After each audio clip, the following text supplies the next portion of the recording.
I was just kicked back watching the rest of the short stories. Uh, I thought they were kind of cool.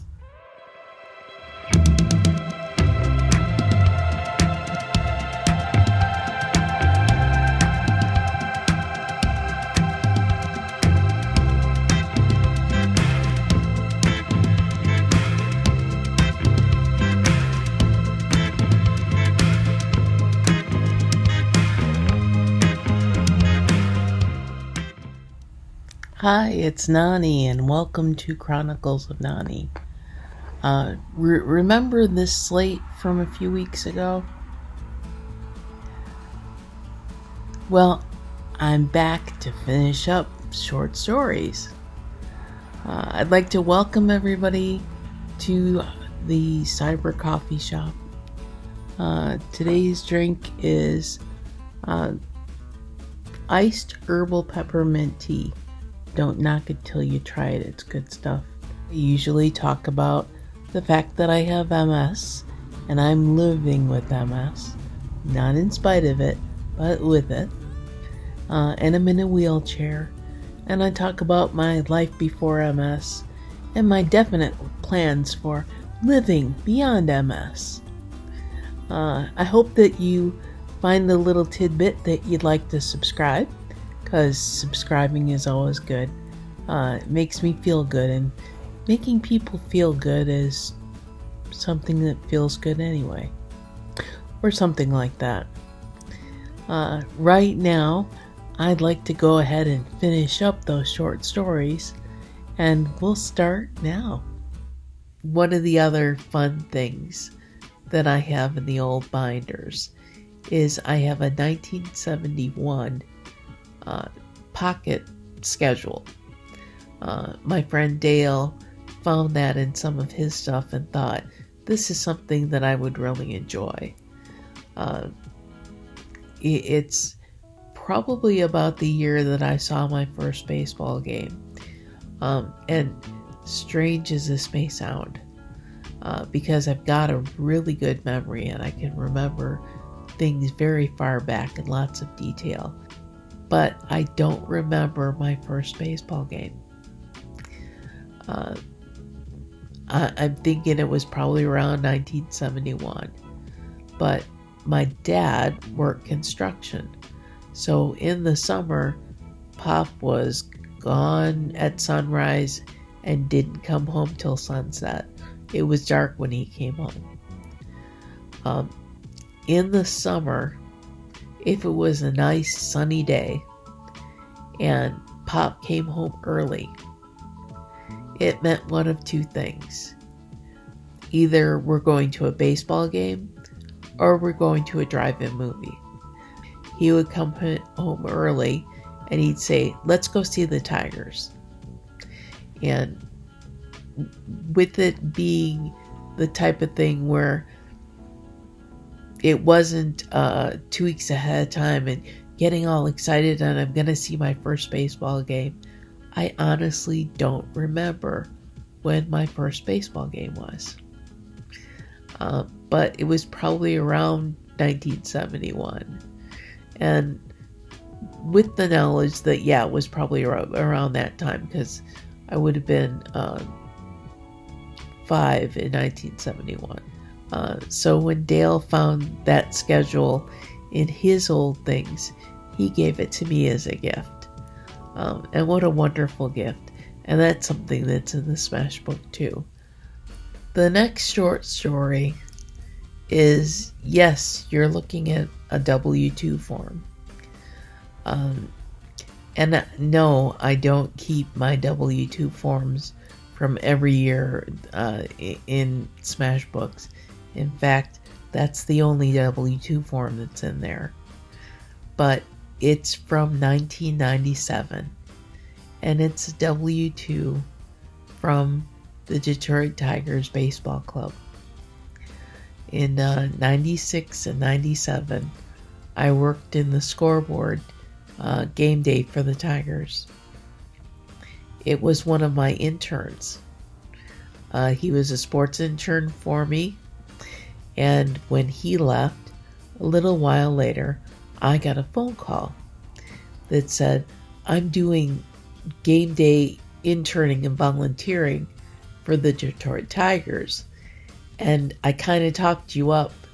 And if you're interested, here's his information, give him a call. I started as an intern in February of '96, and I got to go into Tiger Stadium when there was no one else there, just people working and getting ready to start the season. And my manager in the scoreboard operations showed me all sorts of things, and we talked a lot, and he was actually kind of impressed with my background and my knowledge of baseball, and he really was happy to have me on board. And we talked a lot about different things that I did as a sports producer, specifically with baseball and softball, and things that I knew, honestly, because of the strategy. I was more of a National League fan than an American League fan. Tigers were still my American League team, and the Reds were still my National League team. In '97, I think, is when interleague play started. And I won't, because I want this to be a happy vlog today, so I'm not going to talk about interleague play. Anyway, the first game that we had in interleague play, and I don't remember the team, but I remember that our announcer was mispronouncing Edgar Renteria's name. I knew the name from watching National League games, and I made a comment to my manager that he's mispronouncing the name, and he sent somebody over with the information, and he started pronouncing the name correctly at that point. That also became, I was the go-to person when we were doing an interleague play game to just go through the roster and make sure all the names are being pronounced correctly. In 1996, like I said, I started as an intern, and the magical thing, on opening day, I was the assistant for the camera operator. And it was a non-paid position. It was a volunteer position. Still got to go to the baseball games for free, so. But it was the first time that I actually stepped foot on a Major League Baseball field. And on opening day, with players on the field, and it was my job to make sure that no one tripped over the cable, because back in '96 there really wasn't a lot of wireless stuff. There were cables that had to be protected and had to protect people from. So we went on the field to cover the events that were going on for opening day before the game started. It was the magic of taking that step through a door onto the field that had my inner baseball fan jumping up and down, and I'm standing on a major league field, and there are Major League Baseball players all over the place, and it's just incredible. And still, my outside me maintaining my professional demeanor.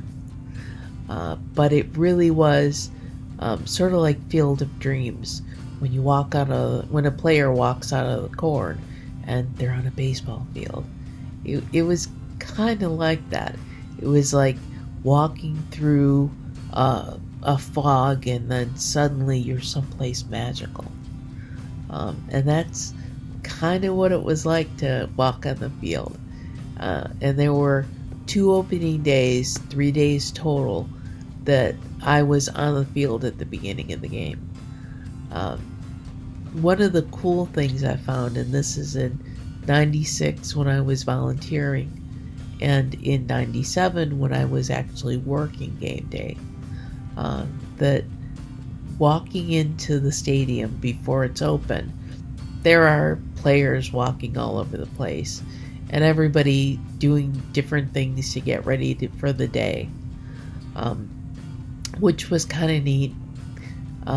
Brian Hunter, who was a Tiger at the time, if I was walking through to go to work, he would always say hello, and I would say hello back, and then throw in something like, "We're going to win today, I can feel it." And it wasn't just me, it was people who worked in the concession stand, and people that were on their way to other jobs, ushers, and people that worked game day jobs. He did such a wonderful job of making a point of saying hello to every stranger he passed and making it known, we're part of the same team, we're going to win this together. And it's not a common thing for athletes and people that are in the spotlight to make you feel like, I'm not the star, we're stars together. And I just found that incredible and fantastic. In 1997, the job that I did, that I got paid for every day that I was there, is I put the heroes up on the scoreboard, which was basically something nice to say about the player before he was at bat. And then after the first at bat, it was 1 for 1, or 0 for 3 or whatever. There was one time that Alex Rodriguez was a double shy of the cycle, because I kept score. Actually, my assistant helped keep score through the whole game so that I could have the correct numbers. So I put on the hero that he was a double short of the cycle, and he got a double. And in the scoreboard room, everybody was teasing me like, it's your fault. But he was the first Seattle Mariner to ever hit for the cycle. And there was a sizable bonus that went with that. And I keep thinking, someday I'm going to meet Alex Rodriguez, and I'm going to tell him I want my cut. Because you got that cycle because I reminded you. Whether or not he even looked at the hero. But so there are lots of very fond memories of the couple years that I worked with the Tigers. And like I said, I have my former intern Brian to thank for that whole experience. And there were lots of times where Brian and I would get a chance to talk after the game, and I made it abundantly clear that I was so grateful that he thought of me and set everything up to set that in motion, because it was a couple of fantastic years of my life. And the only W-2 that I kept in anything aside from folder that says taxes for this year. Before we celebrate the freedom most Americans have, we must fight for the freedom all Americans deserve. Because all lives can't matter until Black lives matter.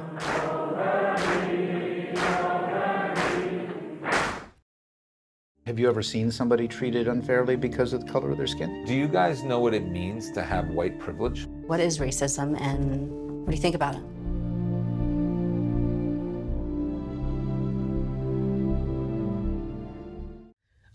When Rena was 5 years old, she wanted to be a dragon for Halloween. And she told me that I want to be a dragon, and she knew that I did a lot of sewing and I did costume making, and she wanted to be a dragon. And the most important thing is, I want to be able to breathe fire. And she said, Nana, can you make me a costume so I can be a dragon that breathes fire? And I took a little bit of thought with that. And what I did is I got one of those things that you blow on for New Year's Eve, not one that made noise. But I unrolled the whole thing and I taped pieces of orange curling ribbon on it. I didn't curl it, I just taped pieces of the orange curling ribbon across it all the way down. And I put it on a lanyard that she could wear around her neck. So whenever she wanted to, she could put that up to her mouth, and if she blew on it, it would straighten out and all of the pieces of orange ribbon would fly all over the place, and she could breathe fire. I was pretty proud of that. This one, and I put together the front and the back, is a note that Tori left for me. And the girls did that if they came and they spent a weekend. And we did fun things on the weekend. Not to outdo their grandparents, but my mom and dad had a lot to do with some of the fun things that we did. Because some of the more expensive things I certainly couldn't afford. We would do things like we would stop at the Chinese takeout place and get Chinese food and take it to the park and sit at the park at a picnic bench and eat our Chinese food with chopsticks, because we all three used chopsticks. And then we go and we play on the playground stuff. I would usually be on the swings, and the girls would be on the merry-go-round and the monkey bars and the slide. And we had lots of fun doing that. And at the end of the weekend, when it was time for them to go home, they would hug me goodbye, and they would always say, I don't want to go, Nana, I want to just stay. And I would have to tell them that, well, if you just stay, you won't get to see your friends or go to school. You won't get to spend time with mom and dad. And besides, if you don't go home, you can't come back. And that seemed to make sense to them. And so instead of crying about not wanting to go home, it's like, yeah, we want to come back. And every now and then, especially from Tori, I would find little gifts. And this is a little card that Tori left for me, saying, I love you this much and more. And it was something that she didn't give to me. She left in my bedroom. So that when I went in there, I found a little message to Nana from Tori. And that was so cool. And like I said, one of the things that I kept, because I enjoy going back and looking at a lot of those old things, and that's something that could get lost real easy, or that you're never going to see if it's in a junk drawer or box or something like that. And when I was going through the things that were in the Smash books, and I saw that, and it's like, oh, I forgot about that. That is so sweet. And I enjoy holding on to those things because they are wonderful memories. And you do remember the story that goes with them when you see them again.